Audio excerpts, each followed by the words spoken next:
কোথায় আবাস গড়বেন সাবেক প্রধানমন্ত্রী শেখ হাসিনা? দেশে ফিরবেন কবে, নাকি ভারতে রাজনৈতিক আশ্রয় নিয়ে থেকে যাবেন?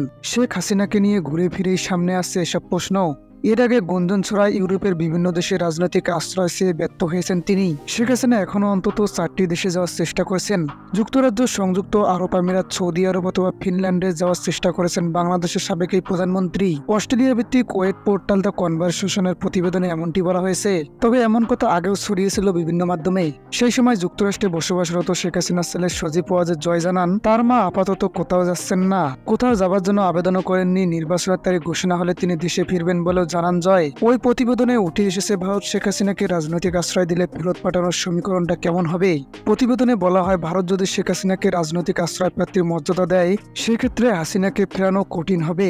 তার কারণ, কোনো রাজনৈতিক আশ্রয় প্রার্থীকে ফিরিয়ে দেওয়ার জন্য ভারতের কাছে বাধ্যবাধকতা থাকবে না। তবে ঢাকা দিল্লির মধ্যকার নতুন সম্পর্ক জোরদার করতে হাসিনা ইস্যু ভারতের জন্য অস্বস্তি হয়ে দাঁড়িয়ে যাবে।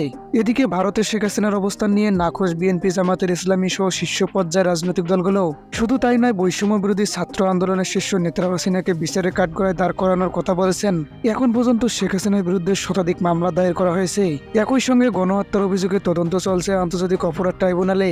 এমন আবহে ভারতীয় সংবাদ সংস্থার পিটিআই এর সঙ্গে এক সাক্ষাৎকারে হাসিনাকে ভারত থেকে ফিরিয়ে বিচারের মুখোমুখি করার কথা জানিয়েছেন অন্তর্বর্তীকালীন সরকারের প্রধান উপদেষ্টা ডক্টর মোহাম্মদ ইউনূস।